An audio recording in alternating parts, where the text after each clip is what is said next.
Frères et sœurs, nous vivons vraiment la fin des temps. Nous vivons vraiment la fin des temps. Les prophéties de la fin des temps sont en train de se dérouler effroyablement devant nos yeux. La Bible a prophétisé des choses terribles venant de ces faux pasteurs. Le Seigneur Jésus-Christ en parle d'ailleurs en Matthieu chapitre 24. Des faux prophètes, des faux pasteurs qui s'élèvent à gauche, à droite. Dimanche passé, lors de nos enseignements habituels sur Zoom, je vous parlais de cet abominable faux pasteur que vous voyez sur votre écran qui est en train de défiler. Je disais que j'allais dénoncer quelque chose de terrible qui est sorti de sa bouche. Mes frères et sœurs, c'est terrible. La crainte de Dieu a carrément fui la terre.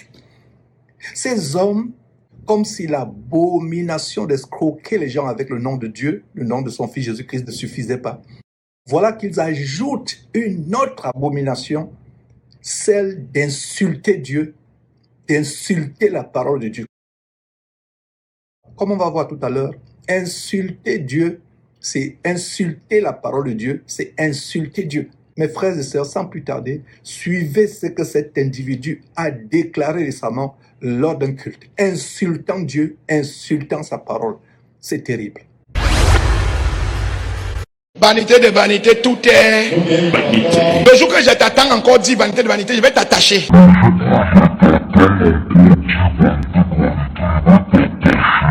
Les pauvres ont pris ça maintenant pour rester pauvres.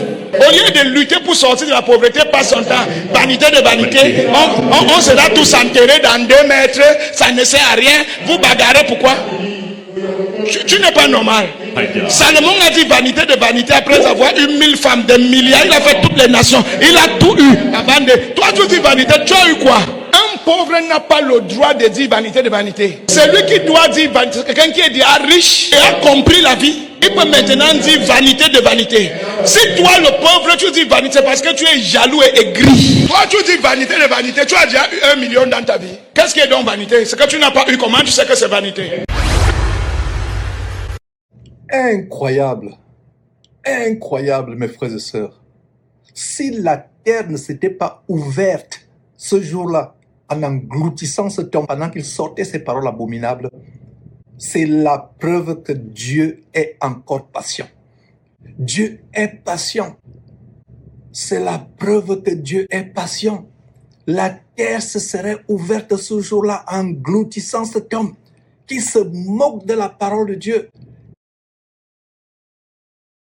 Non seulement il se moque de la parole de Dieu, il se moque des ouailles envoûtées dans cette église, tant d'embarcations pour l'enfer. Il se moque de ceux qui lui font vivre cette vie de cocaïne, cette vie de luxe avant les flammes éternelles de l'enfer. Il se moque des pauvres. Il dit, si j'entends encore quelqu'un dire vanité de vanité, je vais la cacher. Ô peuple de Dieu, toute la salle serait sortie ce jour-là. Il blasphème contre Dieu, il blasphème contre la parole de Dieu. La parole de Dieu, c'est Dieu. La parole de Dieu également, c'est son Fils Jésus-Christ. Sur la base de Jean chapitre 1, verset 1 et suivant, et sur la base d'Apocalypse chapitre 19, verset 13, le nom du Seigneur Jésus-Christ, c'est la parole, c'est la parole de Dieu. Et il y a ce verset, mes frères et sœurs, en Somme chapitre qui dit que Dieu a magnifié sa parole au-dessus de sa renommée. La parole de Dieu, c'est Dieu. La parole de Dieu, la parole était avec Dieu. La parole était Dieu. La parole, c'est Dieu. Jean chapitre 1 et suivant. Et Apocalypse chapitre 19, verset 13, le nom de Jésus-Christ, son nom, c'est la parole de Dieu. Et voilà cet homme qui a l'outrecuidance diabolique, qui a le culot de se dandiner devant ses ouailles envoûtées pour déchiqueter la parole de Dieu, blasphémer, tordre le sens d'un verset merveilleux que le roi Salomon avait donné, inspiré par Dieu quand il a écrit le livre d'Ecclésiaste, qui est juste après Proverbe, pour nous montrer que tout ce que nous avons sur la terre, tout ce que nous pouvons avoir sur la terre, c'est vanité de vanité. Mes frères et sœurs, au moment où je vous parle, ici au Texas, l'un des États les plus riches de la terre, il y a des gens qui sont morts dans la nuit. laissant des fortunes, laissant des richesses, laissant toutes ces choses. Ces gens vous attachent aux choses de la terre. Ils ne pensent qu'aux choses de la terre. Voilà cet abominable faux pasteur que nous avons copieusement dénoncé, qui donne des bébés démons aux femmes désespérées, aux femmes qui courent, aux femmes pseudo-chrétiennes qui sont des chasseuses de miracles, qui leur donnent des bébés provenant des démons qu'ils invoquent, et la plupart de ces bébés naissent étant des monstres.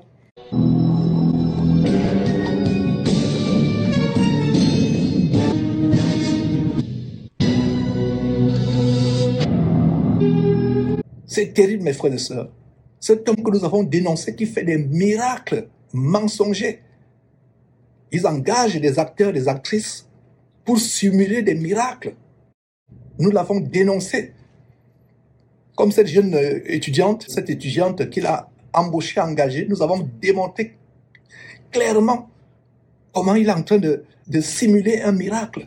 Mes frères et sœurs, d'ailleurs, avant de continuer, suivez vous-même cet extrait. Je vois le pied de cet enfant être coupé. Je vois son pied être coupé. Regardez comment le pied coule. Regardez comment le pied coule. Asseyez-vous maintenant. Regardez comment son pied coule. Je vois son pied être coupé avant la fin du mois de janvier, pourri subitement.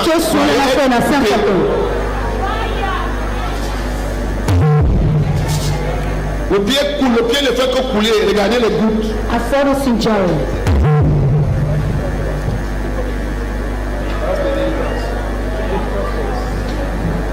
Tu vois comment ça goûte? Regarde ça, tu vois les gouttes? C'est le pied qui est en train de pourrir. Pourrir. Maintenant, montrez-moi sa vue de face. Je vais voir.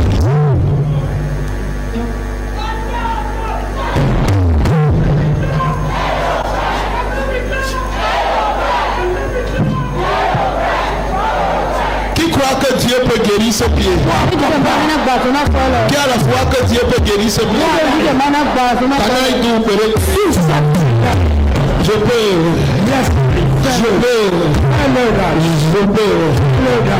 Adjeke Koli.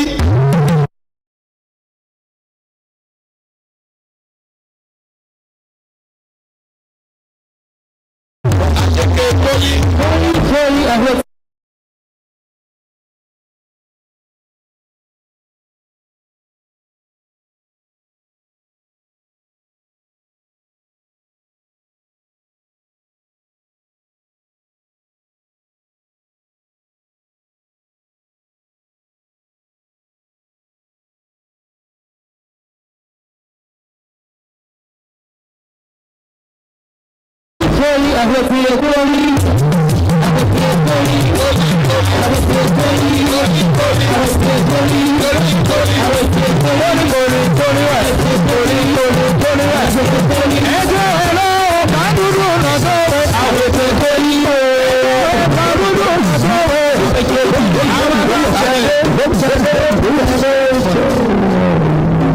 Qui croit qu'elle peut marcher avec le pied jusqu'à courir maintenant?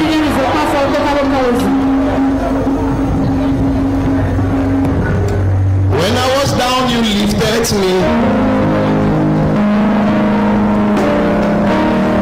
I had no hope.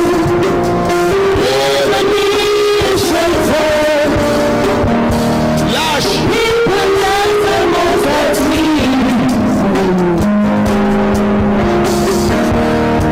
You brought me down. I am a living testimony. Yes, you are. Yeah.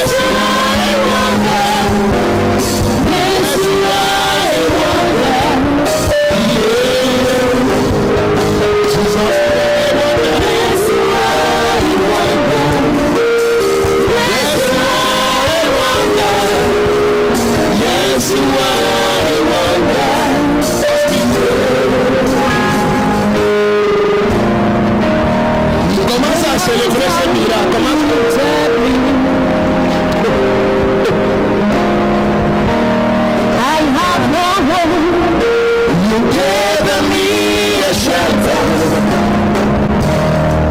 People rise and mock at me. Look at me now.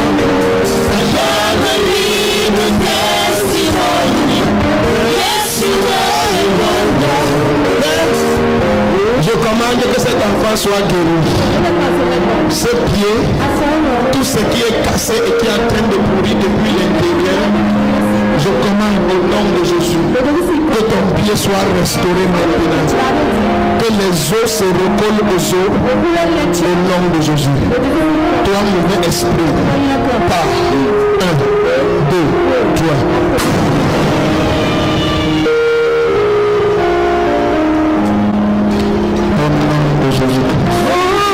Détache. Je suis un pèlerin, je vis pas, mais tu es le Dieu.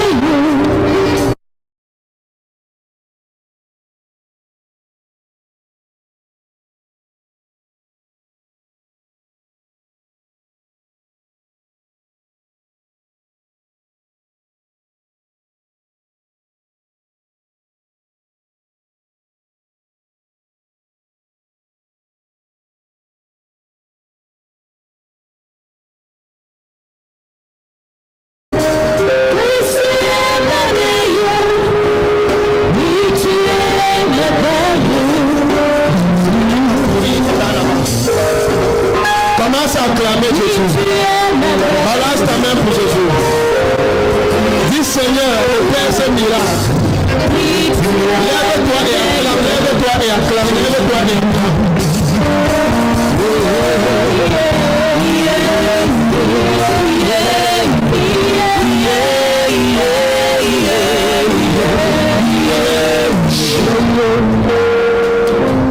Tu es libéré. Lève-toi. Lève-toi. Tu peux. Marche. Cours. Cours.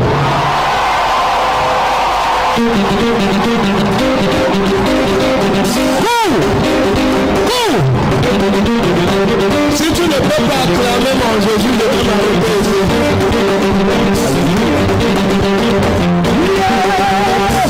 Acclame encore ce Jésus.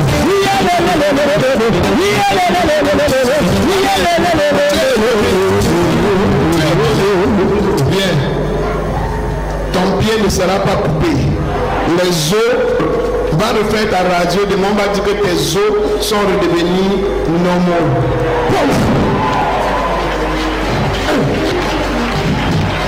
Ton os est normal maintenant. Va refaire la radio demain. Acclame ce Jésus que nous servons.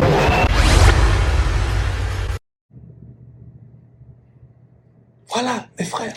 Voilà un exemple comment ces gens engagent des acteurs et des actrices de cinéma pour simuler des miracles. Sortez de leurs églises.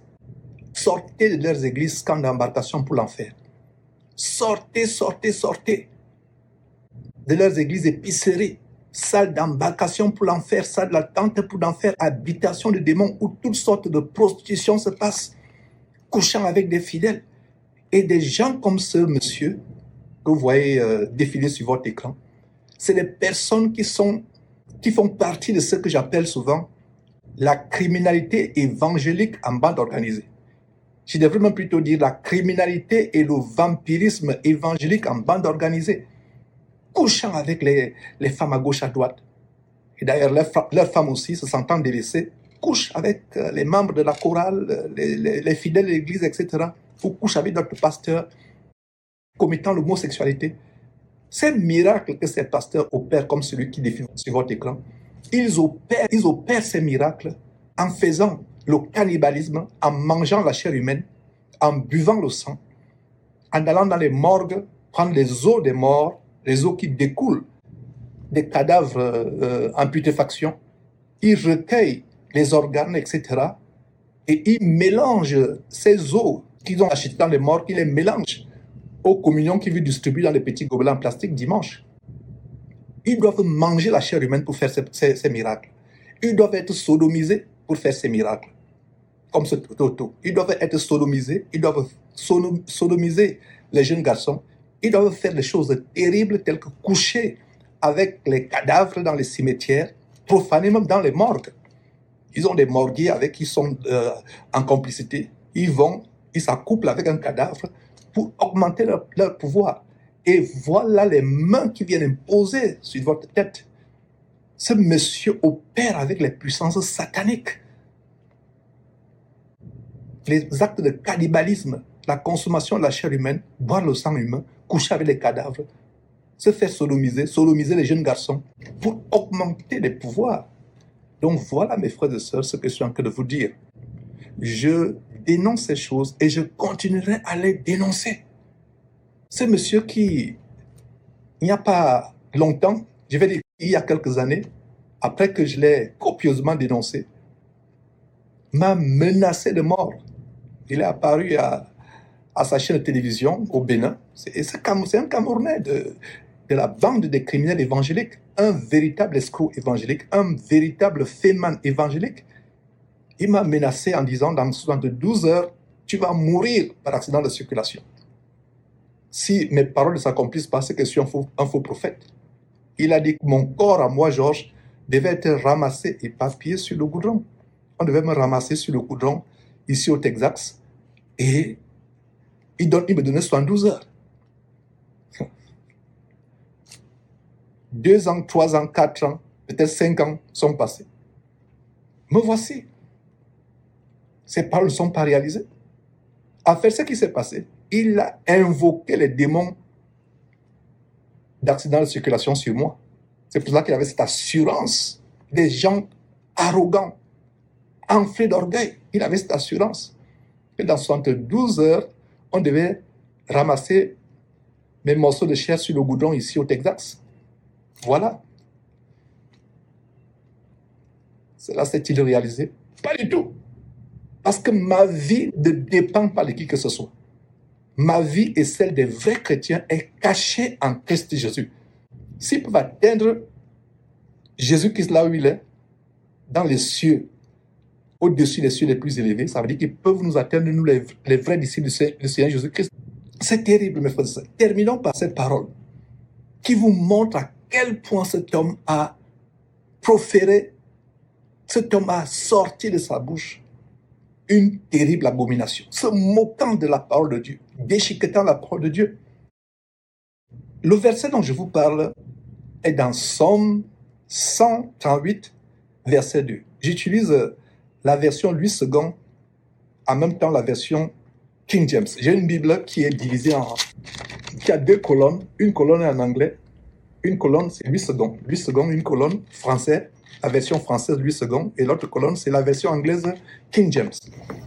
Et si vous lisez Psaume 138, verset 2, version King James, il est dit que Dieu a magnifié sa parole au-dessus de sa renommée. Louis II n'a pas bien repris King James mot pour mot, et en passant, si vous avez un verset dans la version Louis II qui est contraire à la version King James 1600, allez avec King James. Mais la Bible matin a repris exactement King James, Psaume 138, verset 2, en disant que Dieu a magnifié sa parole au-dessus de sa renommée. La parole de Dieu est au-dessus de Dieu, selon ce verset. Dieu, c'est sa parole. C'est pour ça que dans Jean chapitre 1, verset 1, au commencement était la parole était avec Dieu, la parole était Dieu. Dieu, c'est sa parole. Et l'un des noms de son Fils Jésus-Christ, en Apocalypse chapitre 19, verset 13, c'est la parole de Dieu. Donc, quand vous blasphémez comme cet homme a blasphémé, il a déchiqueté la parole de Dieu, il a blasphémé contre le Fils de Dieu. Je vous assure qu'il n'y a plus rien pour cet homme. Dieu m'a révélé qu'il ne priait même plus pour ces pasteurs, Castano, Marcelo Tinassi, qui a sacrifié sa femme charcutée par les charcutiers, pour ne pas dire les chirurgiens plastiques turcs, pour faire transformer sa femme en poupée gonflable. Marcelo Tinassi, Kangoka, Chris Ndikumana, Mamadou Karambir, etc. Raoul Wafo, Alain Patrick Tengue, Alf Lokao, qui lui aussi faisait des miracles mensongers comme ce monsieur, recrutant des acteurs pour simuler une résurrection des morts.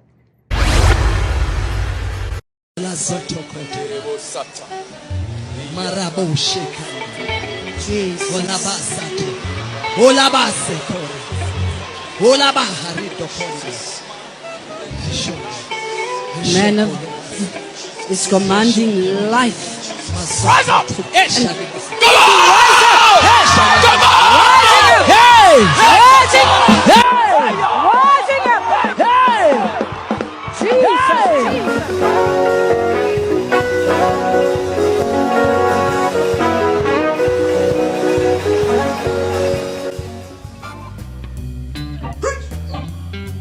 Come on!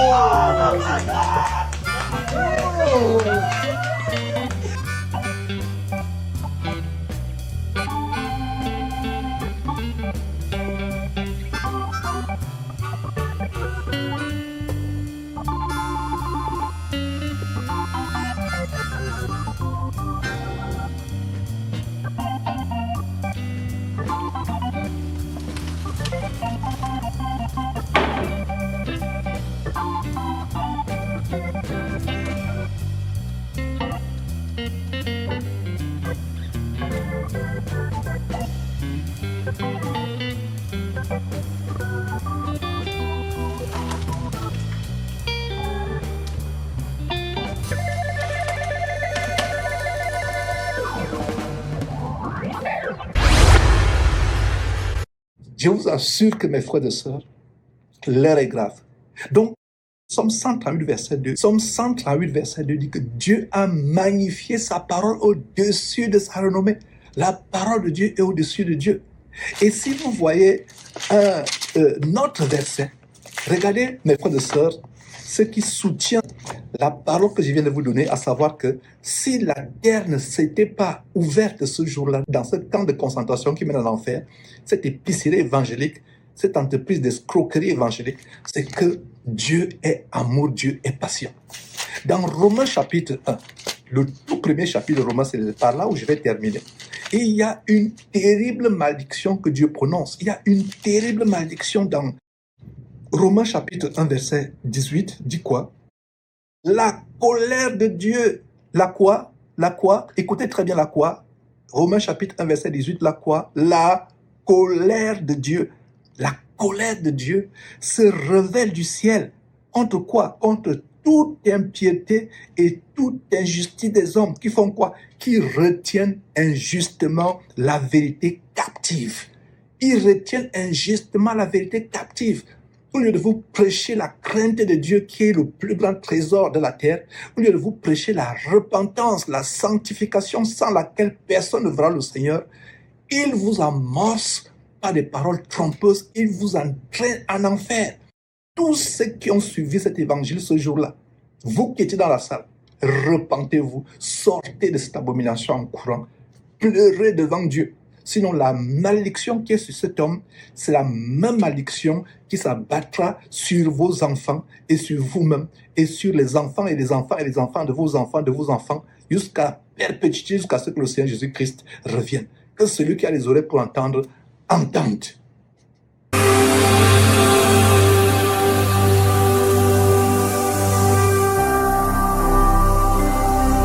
Jésus-Christ TV, vous connaîtrez la vérité et la vérité vous affranchira.